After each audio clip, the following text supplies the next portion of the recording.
नागपुरातली ही दृश्य आहे। नागपूरमध्ये आंदोलन सुरू आहे। तुकाराम मुंडे यांच्या समर्थनार्थ काँग्रेसने हे आंदोलन केलेलं आहे। विधान भवनाकडे हा मोर्चा काढण्यात आलेला आहे। हिवाळी अधिवेशनादरम्यान विधान भवनामध्ये तुकाराम मुंडे यांच्यावर काही आरोप करण्यात आले होते। आमदार कृष्णा खोपडे यांनी हे आरोप केले होते। त्यानंतर आता काँग्रेसचा हा विधान भवन परिसरातला मोर्चा आपण पाहतोय। पोलिसांनी इथे बॅरिगेड्स लावलेले आहेत आणि हा मोर्चा अडवलेला आहे। तुकाराम मुंडे यांच्या विरोधात भाजपचे आमदार कृष्णा खोपडे यांनी लक्षवेधी मांडून आरोप केलेले होते। त्या पार्श्वभूमीवर आता काँग्रेस पक्षाकडून तुकाराम मुंडे यांच्या समर्थनार्थ हा मोर्चा काढण्यात आलेला आहे। हा मोर्चा विधान भवनाकडे मार्गस्थ झाला होता। या संदर्भात अधिक माहिती जाणून घेऊयात। आमचे प्रतिनिधी नरेंद्र मते या संदर्भातले अपडेट देतील। नरेंद्र, या मोर्चा संदर्भातले काय नवीन अपडेट आहेत? मुंडे यांच्यावर मोठ्या प्रमाणात भाजपाचे जे आमदार आहेत कृष्णा खोपडे यांनी जो मोठा आरोप केला होता, या आरोपाच्या निषेधार्थ काँग्रेसचे बंटी शेळके जे आहेत त्यांनी मोठं आंदोलन सुरू केलेलं आहे। आपण पाहू शकतो कशा पद्धतीनं बंटी शेळके आणि त्यांचे समर्थक जे आहेत मोठ्या प्रमाणात या ठिकाणी गोळा झालेले आहेत। तुकाराम मुंडे यांच्या समर्थनात हे जे आंदोलन आहे ते सुरू केले आहे। निश्चित म्हणजे या आंदोलनात मोठ्या प्रमाणात युवक काँग्रेसचे कार्यकर्ते जे आहेत ते तुकाराम मुंडे यांच्या समर्थनार्थ आंदोलनात सहभागी झालेले आहे। पोलिसांचाही मोठा बंदोबस्त या ठिकाणी वाढवण्यात आलेला आहे। बंटी शेळके हे आंदोलन करणार आहे, आक्रमक आंदोलन करणार आहे। याची पार्श्वभूमी जी आहे ती आक्रमक आंदोलनाची आहे।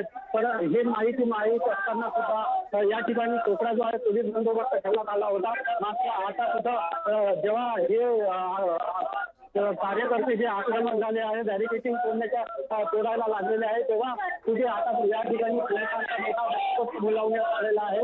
याच मार्गावरून इतरही मोर्चे येणार आहे। त्या मोर्चांना अडथळा निर्माण होणार आहे। या आंदोलकांना कसं हाताळायचं हा आता प्रश्न निर्माण झालेला आहे। मोठे अधिकारी सुद्धा या ठिकाणी आलेले आहे। रेखारेखी मोठी सुरू झालेली आहे। आपण पाहू शकतो दृश्यामध्ये जे दृश्य आहे ते येथील लोकमतच्या प्रेक्षकांसाठी आहे। आंदोलनात जी रेखारेखी मोठे आक्रमक जे झालेले कार्यकर्ते आहे आणि पोलीस आहे यांच्यातून हे झटापट जे आहे ते आपल्याला दिसून येत आहे। तुकाराम मुंडे यांची बदली जी करण्यात आलेली आहे आणि त्यांच्यावर भाजपाचे जे आमदार कृष्णा खोपडे यांनी केलेले जे आरोप आहे ते निरर्थक आहे।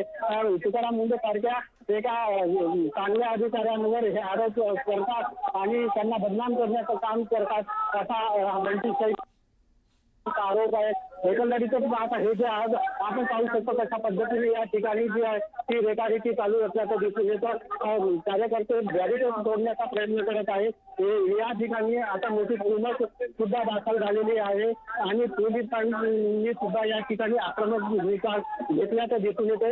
एकंदरीतच आता या ठिकाणी मोठ्या प्रमाणात बॅरिकेडिंग सुद्धा तोडण्याचा जो आपण हे बघू शकता हे जे आहे तो बंटी शेळके आहेत। हे बंटी शेळके जे आहेत यांच्या नेतृत्वात हा मोर्चा जो आहे या ठिकाणी आलेला आहे। जी आपण पाहतोय इथे मोठे कार्यकर्ते आहेत आणि मोठ्या संख्येने आहेत आणि त्यांनी बॅरिगेड्स तोडण्याचा प्रयत्न ते करताना दिसत आहेत। काही कार्यकर्त्यांना पोलिसांनी अडवण्याचा देखील प्रयत्न केलेला आहे आणि कुणाला काही ताब्यात घेतलाय का किंवा तिथे हे आंदोलन अधिक चिघळताना दिसत आहे? पोलिसांची याबाबत काय नेमकी भूमिका आहे?